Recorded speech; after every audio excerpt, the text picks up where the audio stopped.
So what is the truth about Turning Point USA? You said it's loaded with Mormons, Brigham. Give us the lowdown on that, man. I love how Mormons send missionaries around the world. I love how polite you are. Half my team is Mormon. And then, yeah, he pointed to two guys in the crowd. What were their names? One guy was like, he said like Andrew and Tyler or something like that. Right, Brigham? He pointed to Tyler and I forget who else, but yeah, a couple guys on his team, and then they're in person too, were members of the church. And one other thing he said that wasn't in that quote that was shared a lot on social media was, I'm an evangelical Christian, but I'm not one of those guys that hate on Mormons. Like that's the official quote I was paraphrasing before. So he's the opposite of Mark Driscoll. He's the opposite of Pastor Mark, right? Pastor Mark chased down the ambulance of Charlie Kirk, chased down the hearse so that he could get in front of the cameras and get a hot mic and tell the whole world that Mormonism is a demonic cult. That's what this guy, he's the opposite of not just Jesus Christ, but Charlie Kirk. It's pretty disgusting. Man, I know so many people who that was the moment they were radicalized. This is where the Church of Jesus Christ Latter-day Saints could step up. One thing that came up in my reporting for the profile on Charlie Kirk was that Turning Point Action has created the blueprint for how it wants to overhaul Republican politics in Arizona. And the way it's done that is through these Latter-day Saint races. This whole thing just smacks of gross. This episode is brought to you guys by ScriptureNotes.com, the coolest way of reading your scriptures online. For a free trial of Scripture Notes, please make sure you guys visit the links in the description. The thing that bothers me the most about the assassination of Charlie Kirk, besides obviously the overwhelming tragedy that it is in the first place, is how everybody's trying to just like get what they want out of it. It's the grossest trafficking in human misery that I've just ever seen in my life. The far right is far righting. The woke scolds are woke scolding. The ex-Mormon anti-Mormons are anti-Mormoning, and it's just disgusting. And one of the biggest just trafficking in human misery I ever saw was Pastor Mark Driscoll, who just ran to the microphone to say, quote, "The assassin was a Mormon. This is not the same as Christianity. It is a demonic cult. Mormonism's Jesus is no closer to the Christ of the Bible than Islam's Jesus is." So I actually responded to this. I want to tell you guys what my response was, and then I want to kind of analyze this. And Brigham, I want you to bring us back to a better place, reassuring us with some of the very interesting insight that you had from profiling him. But basically, I responded here on Twitter, and I said the following, or on X. I said, Pastor Mark Driscoll's anti-Mormon response to Charlie Kirk's assassination is the same disgusting, dehumanizing rhetoric that Charlie Kirk himself fought, and his gross trafficking in human misery. Charlie, who loved members of our faith, would have not appreciated this. Congratulations, Mark. You didn't prove yourself better than the toxic trans activists, but exactly like them. Not only was Tyler Robinson, who we will only mention once in this podcast, in order simply just to state who it is, because we don't like giving these people more airtime than they need. Not only was he an extremely disaffected member of our faith who had been out of it for a very, very, very long time. Okay. He wasn't all this other stuff that everybody else says either. So at this point, I'm just going to bring you in. Brigham, and talk to us about this, because not only is he not what Pastor Mark Driscoll is saying right here, but like what bothers me is part of the reason why Charlie Kirk was shot was because the left has basically normalized calling people fascists and Nazis for the past 20 years. And what do you do with fascists and Nazis? You kill them, and nobody feels bad about it. Why? Because they're Nazis. And so the normalization of that rhetoric, I think, has led to the dehumanization of political opponents that makes people feel it's okay to do exactly what they did. And the Protestants do this exact same thing to Mormon with their incessant use of the word cult and demonic. It's just the same dehumanization that has existed since they were persecuting us in the 1870s. And I mean, they were murdering us all the way until the 20s, guys. This wasn't like 200 years in the past. It was like 85 or 90. So I don't know. This whole thing just smacks of gross. And I'm going to have to stop speaking now to bring somebody sensible in. Brigham, you go first, my man. Hit us. Where do I go wrong?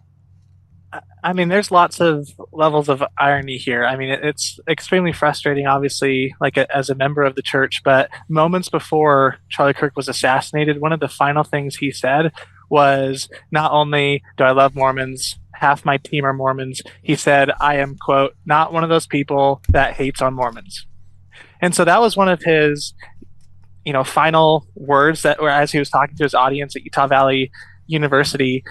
We actually have that quote in the Discord card, and a little quotation from, I think it's time for you Mormons, of Charlie Kirk there in the Discord. I don't know if you want to bring I'm going to put it final up. Words. Yeah, you also kind of forgot part of the quote. He said something so good. He said, I'm an evangelical Christian, and we're going to have some fun talking about the differences, but I love you guys. And dude, I could not ask for anything better interfaith out of that. That's like literally what I say to all my buddies. Like, I know you're Catholic, or I know you're Protestant, or I know you're whatever, Jehovah's Witness. And we're going to have some fun talking about like how I think you're wrong and I'm right. But like at the end of the day, I still love you guys. And I totally recognize your humanity, right? All right, there it is, Jonah. I can see it on the screen right now. He said, yes, it's time for you Mormons. You got to get your mojo back. We need this strong Mormon church back in this country. I love how Mormons send missionaries around the world. I love how polite you are. Half my team is Mormon. And then, he pointed to two guys in the crowd. What were their names? One guy was like, he said like Andrew and Tyler or something like that, right, Brigham? He pointed to Tyler, and I forget who else, but yeah, a couple guys on his team, and then they're in person too, were members of the church. And one other thing he said that wasn't in that quote that was shared a lot on social media was, I'm an evangelical Christian, but I'm not one of those guys that hate on Mormons. Like that's the official quote I was paraphrasing before. So he's the opposite of Mark Driscoll. He's the opposite of Pastor Mark, right? Pastor Mark chased down the ambulance of Charlie Kirk, chased down the hearse so that he could get in front of the cameras and get a hot mic and tell the whole world that Mormonism is a demonic cult. That's what this guy, he's the opposite of not just Jesus Christ, but Charlie Kirk. It's pretty disgusting. Yeah. So what is the truth about Turning Point USA? You said it's loaded with Mormons, Brigham. Give us the lowdown on that, man. It's interesting how many times I've heard this phrase coming from Charlie Kirk when I was profiling him, but also, so I went to the Student Action Summit that Turning Point hosted in Tampa in July, and Andrew Colvett, who's one of the top 3 there at Turning Point, he's kind of the leader of the content creation side. He also told me half of our team are Mormons. And so, and they can just start pointing out some of those like Gen Z employees who are all members of the church and who are based out of Arizona. But something lots of people don't know is that for the last 10 years, Charlie Kirk's right-hand man at Turning Point USA and later Turning Point Action has been a guy named Tyler Boyer. And he's from the Mesa area. His family has lived there for 7 generations since Brigham Young sent pioneers down to settle that area and name a little community called Lehigh in the Mesa area. And so, over the last decade, since Tyler Boyer, he was actually chair of the Maricopa County GOP and hosted the first Trump rally ever there in Phoenix. And since then, he's become the COO of Turning Point Action, which is their campaign arm. And so he's actually the one directing all of Turning Point's political involvement in Arizona and across the country. And he's an active Latter-day Saint. I sat down and talked with him in August. And so what people might not know is that Charlie Kirk's number 2 and, one of the 2 or 3 people deciding the future of Turning Point, now that Charlie Kirk is gone, is an active member of the Church of Jesus Christ of Latter-day Saints. Wow. Now, what is the Mormon? Oh, I can't call it Mormon anymore. Sorry. What is? We're not supposed to call it LDS either. What are we supposed to say? The influence of the Church of Jesus Christ of Latter-day Saints that's so prevalent in Turning Point USA, is that just geographical because Charlie's from Arizona? There's a lot of members of the church in Arizona and they just happen to be applying for jobs and be like-minded. Is it mostly ideological because there's so many members of the church that are very devout and willing to be outspoken about their devotion to politically conservative values because maybe they're returned missionaries? It's par for the course. Or is it just, I don't know, he had unusual sway over Mormon youth? Like, is there anything that makes it so there's a lot more members there? Or do you think it just is happenstance? I mean, like, as you know, Latter-day Saints are like disproportionately represented in politics in Arizona, in Nevada, in Idaho. I mean, obviously in Utah, but that's actually pretty proportional, like the representation there. But, you know, Charlie, he's from the Chicago, Illinois area, and he relocated to Arizona in 2018. And since then, like lots of their team there in Arizona, they are members of the church. I talked to Tyler Boyer about how their Get Out the Vote effort. He described it as being kind of similar to missionary work, just in the terms of how they break down like the zones and the districts and reach out to people that way. And their emphasis being on young people, but young people who are like motivated to be activists and like walk the streets every single day and like register people to vote. Maybe that's appealing to young Latter-day Saints who are like, and not just used to like the organization, but also just like sharing their beliefs boldly to strangers, which is what Turning Point, they've tried to like revolutionize the GOP ground game starting in Arizona, but they want to scale it across the country. And so that probably just lends itself to the youth coming out of Mesa, Gilbert, that area. They're used to having ignoramuses like Mark Driscoll slander them every chance they get. They're like, yeah, we're used to that. That's fine. Well, you know, something that is kind of wild is if you actually look at the graph, and I'm going to pull this up right now really fast. There's all kinds of data that is absolutely intriguing that has come out about the voting registration in America. And here's one of the more recent graphs. Did you know that between 2020 and 2024, the Republican Party gained 2.4 million registrants, and Democrat registration went down basically similarly proportionally as well. There's this direct action has made a direct impact that is just, there's measurable quantifiers in like 38 of the 50 states. The change of registered voters has shifted to the point of 2.4 million. And that's pretty unprecedented in American politics. And I cannot look at that and think, oh, that's just the popularity of Donald Trump. You know, that had to do with just people knocking doors, old school politics, getting out there, handing out flyers, one-on-one conversations. Jonah. Ooh, I know why. Ooh. How about shutting our children out of schools for 2 years? Man, I know so many people who that was the moment they were radicalized. Shut kids out of schools for 2 years. Yeah. And people who never cared about politics, they never cared.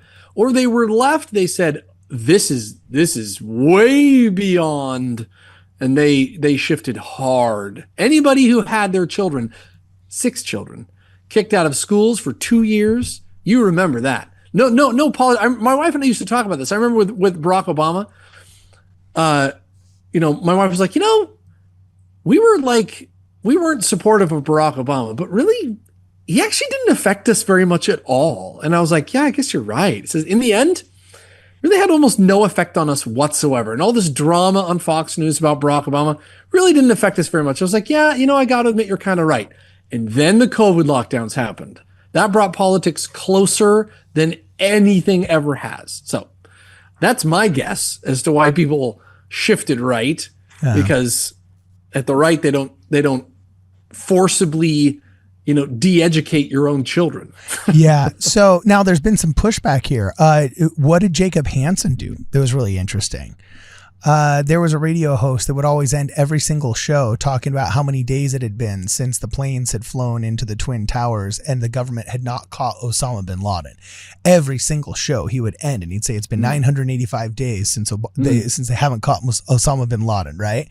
Well, I see the graph that got put here in the Discord where Mark Driscoll said Mormonism is a satanic cult, and then days of awkward silence 1.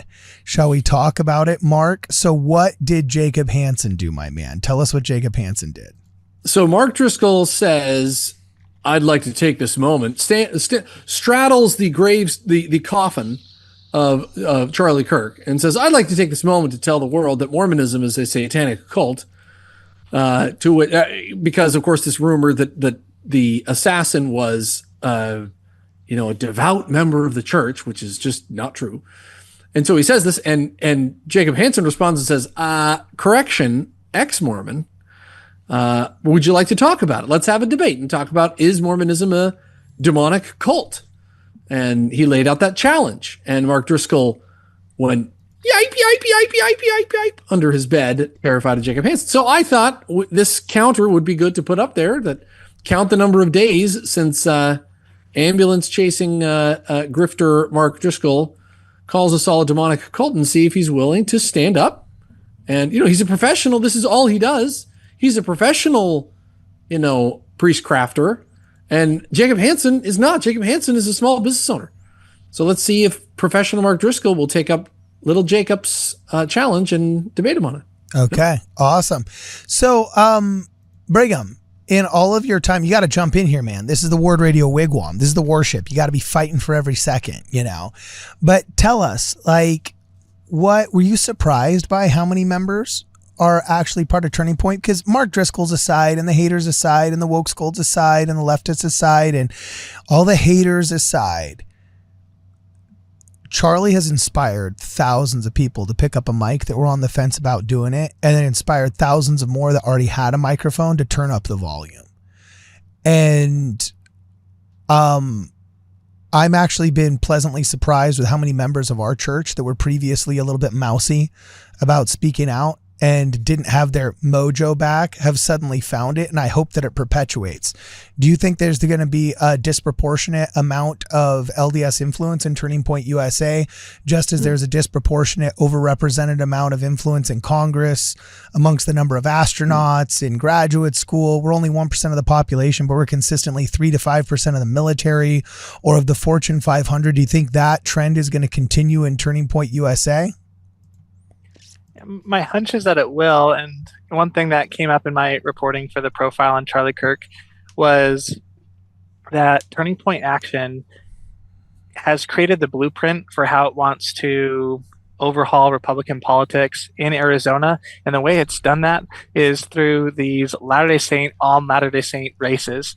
And so this has been a pretty contentious thing in some cases for Latter-day Saint communities in Arizona, but it's been an opportunity for these Latter-day Saints to kind of grapple with how to approach their conservative identity, how open they want to be about explicitly trying to preserve what makes them unique in their communities, and and how to use the levers of politics to do that. And so Tyler Boyer, who's directing Turning Point Action as its COO, has picked races in Arizona down to the city council level, where you have these Latter-day Saints who take one approach to some of the culture war issues, or to Donald Trump, or some of them have been the Republicans for Kamala Harris kind of spokespeople in the state, and he'll target them, and he'll boost a Latter-day Saint challenger and say this is what Latter-day Saint conservatism is going to look like in the state of Arizona. And so that was a part of the research I did for the story that I think warrants a separate story that I plan to do. And kind of the big takeaway from Tyler Boyer, who again is a Latter-day Saint, he's the number 2 at Turning Point, he directs their political involvement. He was very clear that he wants to increase the capacity and just the emphasis of Turning Point on Latter-day Saints in Arizona and across the country.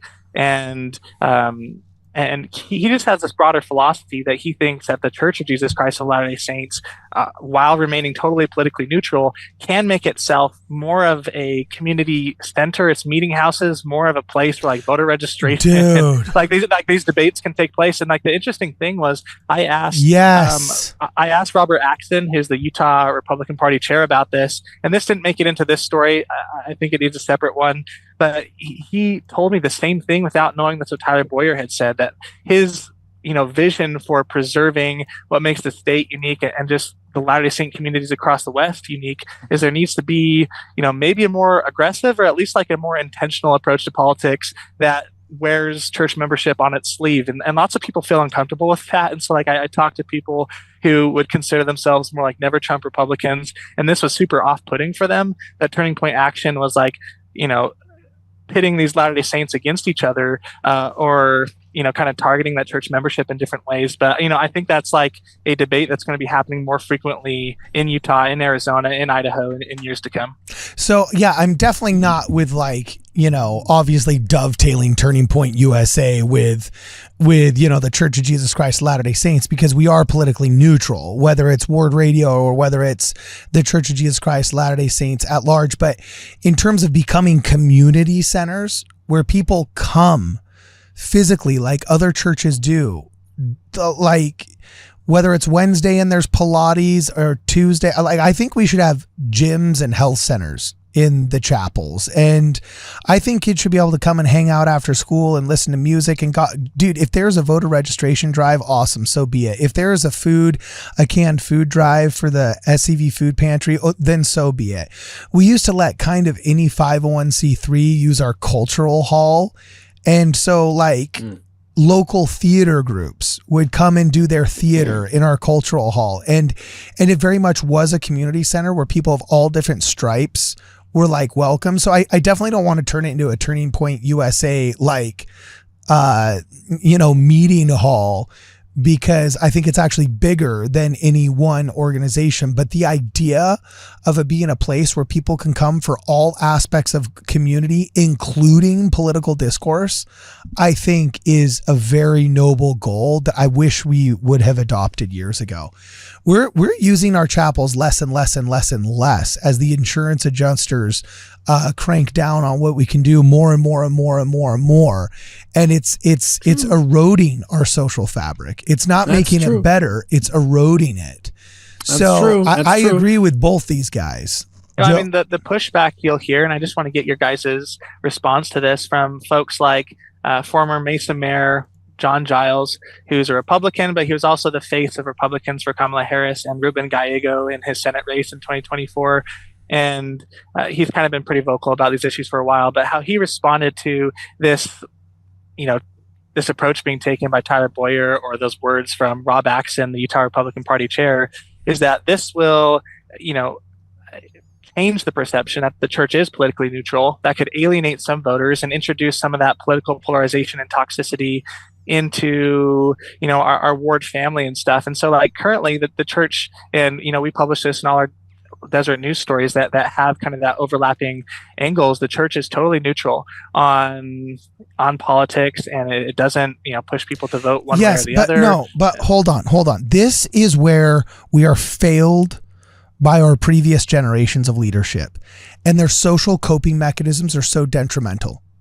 We are the referees. I love church sports. I grew up playing church sports.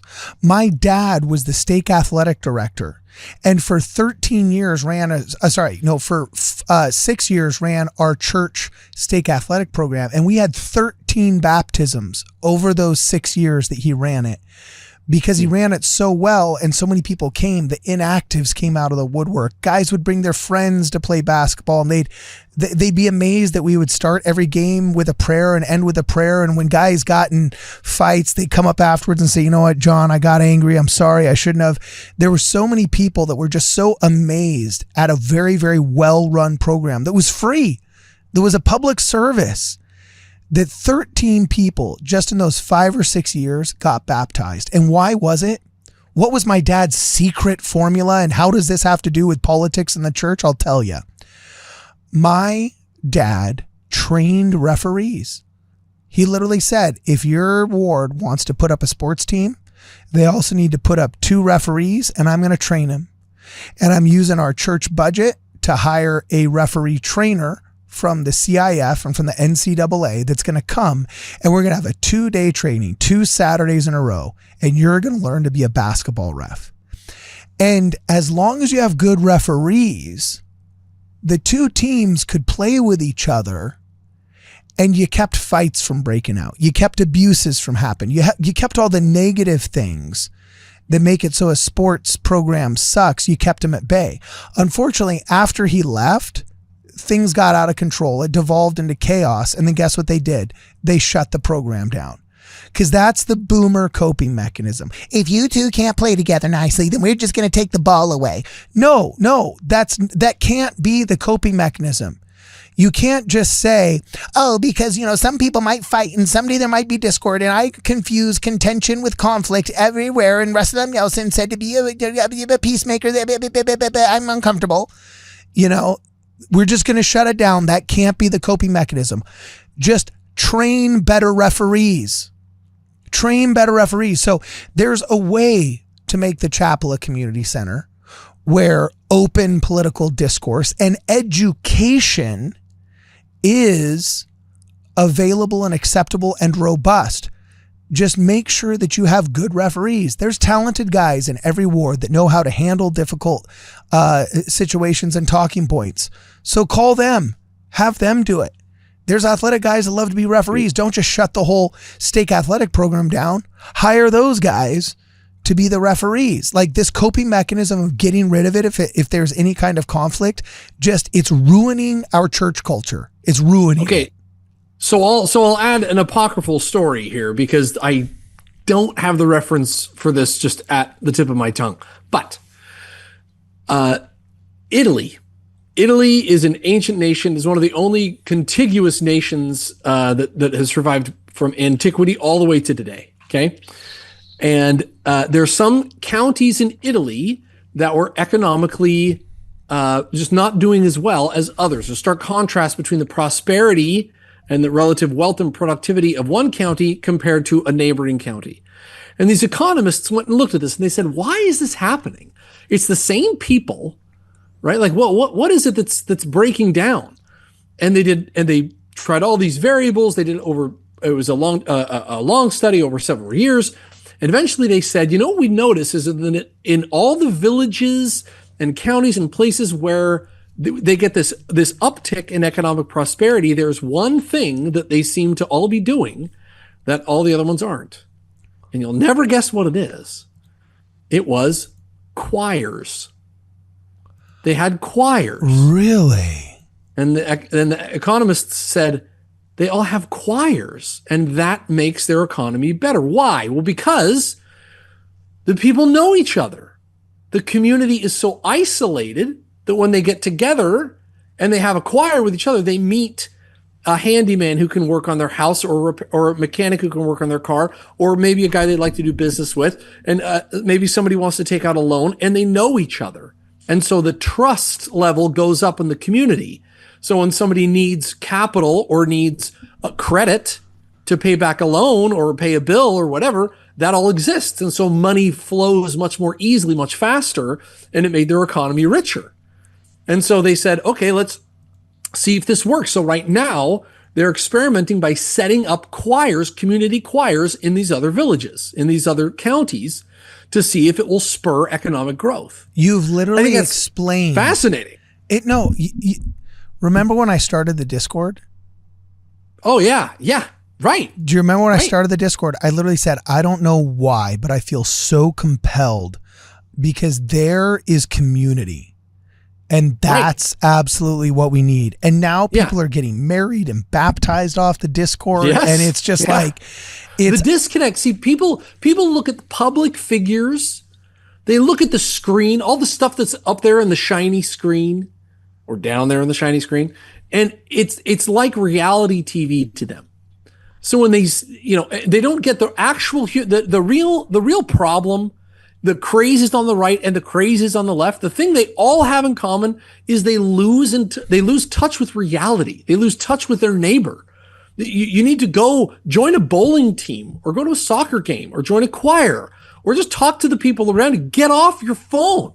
And then you see these are real people. The death of Charlie Kirk is a horrible tragedy. There's real children who now will not know their dad because of it. And stop it with all the political stuff. Stop it. These children lost their father senselessly for no reason at all. It's so dumb. And they lose touch with that human connection. There's some research that you did, Brigham, about that. It was some YouGov poll about public figures and the disconnect that people see between celebrating the death of a public figure. Do you remember that? Oh, I see the graph in the Discord right here. Yeah. And so, I mean, the timeliness of it was done intentionally the day after the assassination of Charlie Kirk, YouGov, which is one of the top pollsters in the country, asked 4,000 people, do you generally consider it to be acceptable or unacceptable for a person to be happy about the death of a public figure they oppose? So is it okay to rejoice in the death of a public figure as long as you don't like them, right? And so that's the question. You'd think that the results would be pretty predictable. Among self-identified Republicans, 77% of them said it's always unacceptable to be happy about the death of a public figure that you oppose. 12% said it's usually unacceptable, so I guess they left some wiggle room. And then there was like margin of error responses on usually acceptable, always acceptable. But the main number to remember. But if you take Vladimir Putin out of it, it'd be like 99% not acceptable. Okay, so the main number to remember. He sways the whole graph. Vladimir Putin sways the whole thing. Yeah, these are bots. But yeah, the main number to remember is that 77% of Republicans said it's always unacceptable. Well, only 38% of self-identified Democrats said it's always unacceptable. And 1/3 of them said it's usually unacceptable, but left open that wiggle room for those public figures they really don't like. And so there's this big partisan disparity. And this isn't the only poll that shows that, where the self-selected demographic, I guess, of the Democrat Party, or those who identify as liberal or very liberal, if you go into the crosstabs on this poll, that number actually gets higher, that say there is at least some level of acceptability to find joy in the death of a public figure you oppose, and it's always much lower among those who are self-identified Republicans or conservatives. And I don't know if that's like a psychological thing, ideological thing, but there's definitely a big divide there. This Charlie Kirk thing is exposing that on social media for sure, but it reflects something that exists outside of the internet as well. Maybe Democrat strongholds need choirs. Yeah, maybe they need community basketball. Put down your phones. This is where the Church of Jesus Christ of Latter-day Saints could step up, because the Church of Jesus Christ of Latter-day Saints has members of all stripes. Go to church in Washington, D.C., okay, you're not going to find as many Republicans as you'd like. Go to church as a Democrat in Wisconsin, you're all of a sudden going to realize Republicans aren't so bad. Go to church in California, you're going to find a weird stripe, a Libertarian and Green Party Mormon you didn't know exist. And with you up in the Pacific Northwest, oh baby, you're lucky if your Mormons wear clothing. It's just like you're lucky if they wear clothing over their furry suits. Yeah, so it's like, but we are everywhere, and the Book of Mormon is everywhere, and our chapels are everywhere, and our ability to be, as Christ commissioned us, the salt that giveth the plate its savor and preserves that which is good, is everywhere. We could do this.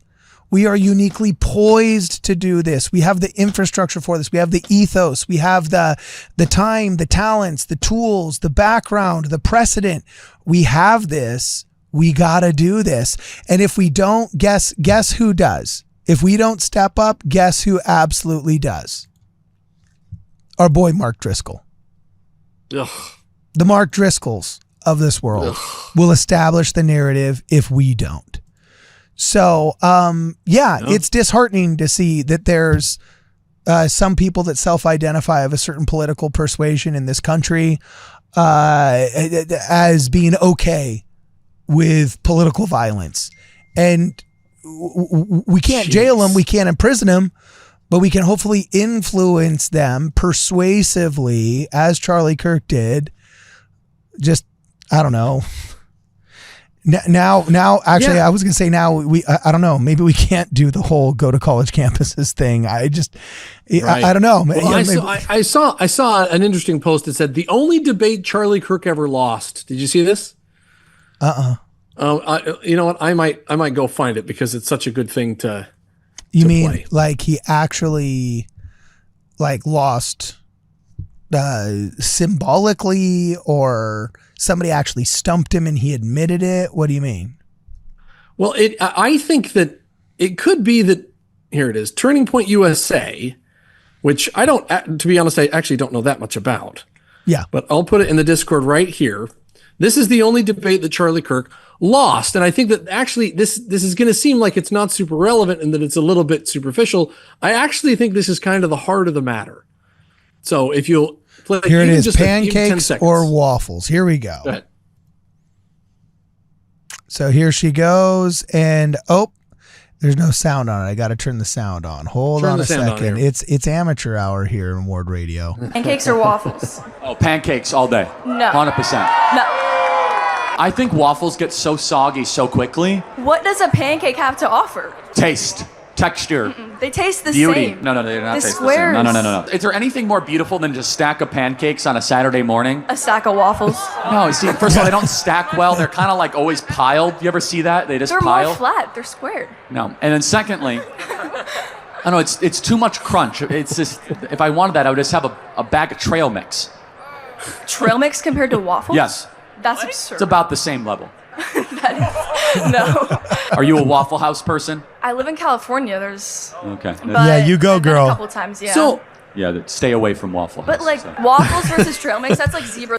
Okay, well, yeah. So what I actually think is important about this is the levity, right? Is that all these college students are standing around and some of them are just so darn serious. And then this woman says, pancakes or waffles? And he looks right down the barrel and he's like, oh, pancakes all day.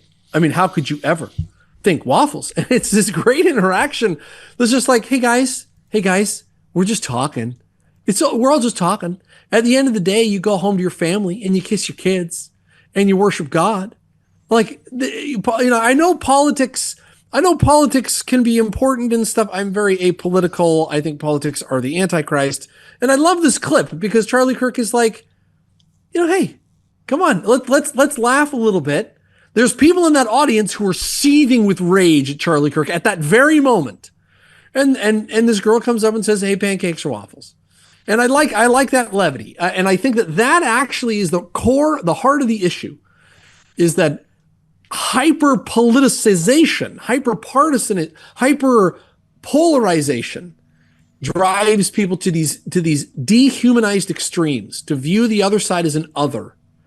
And setting up a basketball team or a bowling team or a choir or sitting around laughing about waffles and pancakes breaks down this insanity of celebrating when a public figure is killed. What's wrong with you?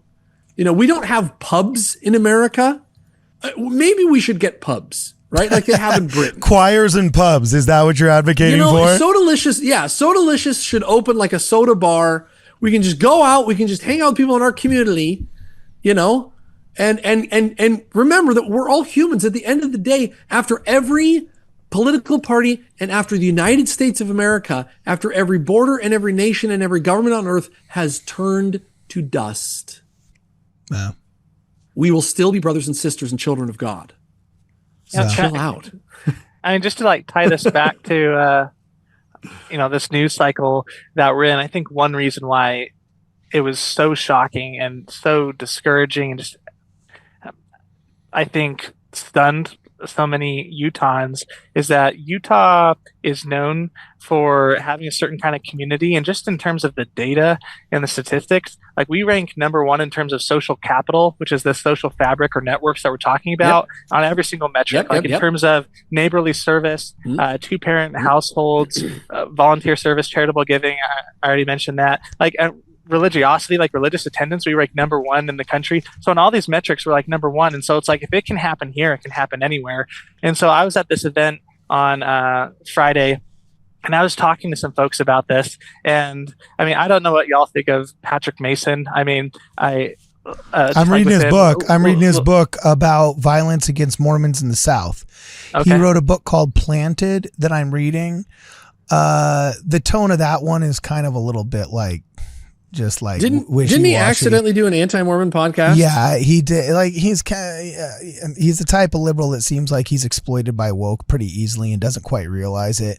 But his book on Southern persecution, it's one of his older books, is actually really, really intriguing, where he documents how in the South they went after Mormons. So he's got some balls, he's got some strikes, and he's got some home runs, So what about him? Patrick Mason. Well, let me just share this one quote where I think he really gets it right, because I think not only was our community left reeling, but also our governor is known as like the governor who's built his brand around disagree better and peacemaking, and whatever you think. And he of that starts approach, every press conference reminding people that we're on stolen land, and I've got new pronouns, and he talks with that effeminate voice until, of course, he's only had 90 minutes of sleep in 2 days, and all of a sudden he has to put his big boy pants on, and Cash Patel's right behind him, and then all of a sudden he gets real based real fast and actually tells his audience to touch grass. Yeah, that was a thing of beauty to see. Carden, you're trying to get me in trouble here. But he's right, though. But he's right. I mean, what I was going to say is that some folks might roll their eyes or say well, this is ironic that this assassination happened in the state of Utah, where you have this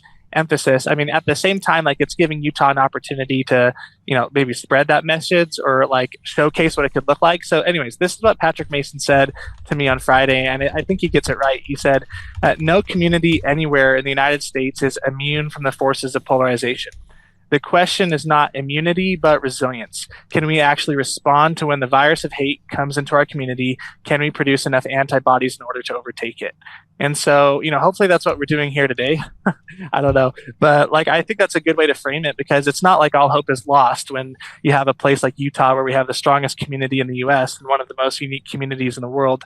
It's a question of how you respond to it. But that's not an easy task, because like we've talked about, so many of those community building resources and tools that the church has provided historically, either it's something about us being addicted to our phones, or maybe something about the way we approach church nowadays, but maybe we aren't investing as much time in those community building places or choirs or whatever as we used to. And so, yeah. And I think that was one of the offerings that Charlie Kirk gave, was community building. I think these young people got together. They got to talk about these unmentionable issues and laugh a little bit. He talked about pancakes and waffles with the same seriousness that he talks about anything. And it was kind of okay, all right, that's all. And you know what? Actually, that's something that I really liked about Governor Cox's statements. All joking about his governorship previously aside, his real estate in my book has skyrocketed 300% in 72 hours. That dude's been there for his people. He's been answering questions. He's been verifying facts. He's been just telling people, don't. I think he's been a really, really good leader the past 3 days. It's kind of wild watching it operate, and I'm actually kind of impressed by it. Also, I just want to correct the record from something I said before. I found the title of the book. It's The Mormon Menace. Violence and anti-Mormon in the violence and anti-Mormonism in the post-bellum South. Yeah, it's a book he wrote a while ago. But yeah, that's the one I'm reading now. 2011. Yeah, it came out in Oxford University Press in February 16th, 2011. So that's our boy Patrick Mason. So yeah, dude, all these softies are getting real tough real fast, whether it's Patrick Mason, Governor Cox, boom. Putting their big boy pants on.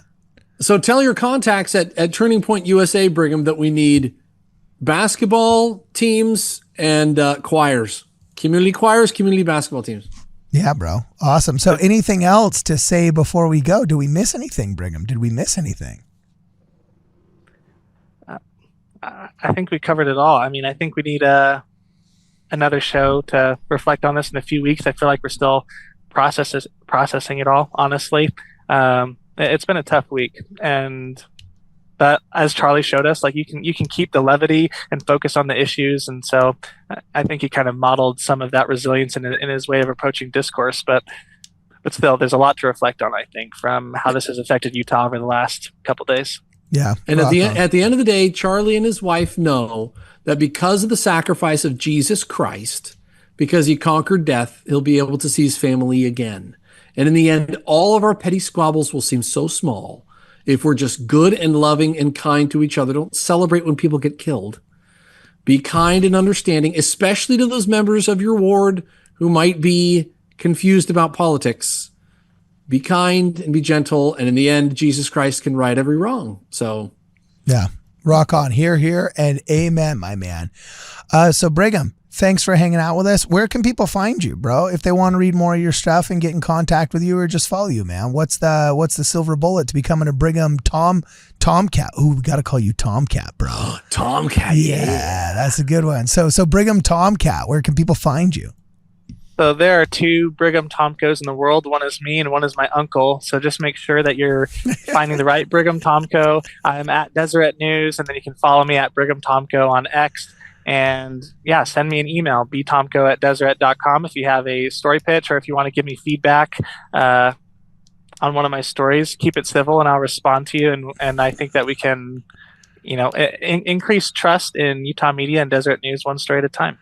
And if you want to go check out his recent article on his interview with Charlie Kirk, that's at Deseret, published at www.deseret.com. Go to the politics session, how Charlie Kirk became too big to ignore right before the passing of Charlie Kirk. Brigham gave him an awesome interview. Go check out that article. Yeah, I was about to say, I'm putting it up on the screen, bro. And I think, man, that's something you got to be proud of, my man. Jeez. Just being able to profile one of the biggest names in the modern era. And you did a dang good job, bro. You did a dang good job.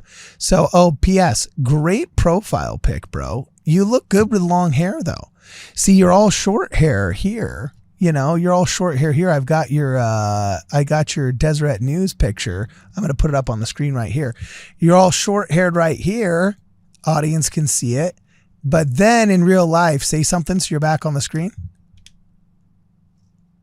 Got the Jufro and... What did you call it? The Jufro? I've never heard it called that before. Although many of my friends with curly hair that were blonde and Jewish did indeed have hair much like yours. So maybe that's a new terminology that just got birthed here in the WardRadio wigwam. I didn't birth it. I mean, this is a term from my mom. She's from Poland and had that Jewish heritage. And then somehow I got the curly hair cropping up out of nowhere. And so... All right. That's funny. That's funny. Okay, cool. Sweet. Awesome. So guys, it was great hanging out with you. Thank you very much for being here. If you guys want to support the channel, please consider purchasing one of the War in Heaven veteran hats out of the WardRadio merch store or picking up a shirt. If you're a person of means and you'd like to contribute directly to the program, please consider looking us up on Venmo or on Zelle. We're available on both those platforms. And if you want to help us out with equipment in the studio, don't be afraid to go to our Amazon wish list. We have a lot of cool items that are available there. And here's a big shout out to this month's sponsor. You want to go check them out. It's none other than Truth and Treason by Angel Studios. It's a movie about Helmut Hubener, the youngest man to be tried and executed by the People's Court in Nazi Germany. Okay, who was a member of the Church of Jesus Christ of Latter-day Saints. He was a Mormon boy that led a couple of, I wouldn't call them resistance fighters, resistance writers, resistance propagandists, listening to a shortwave radio and transcribing English and French broadcasts that were going into Germany for a year. Him and his buddies from the Hamburg War Award led a resistance through local Hamburg that is just, it's intriguing. The movie is great, wonderfully shot, great acting. Go check it out. Comes out October 17th. For this and more, please make sure you guys check us out at wardradio.com.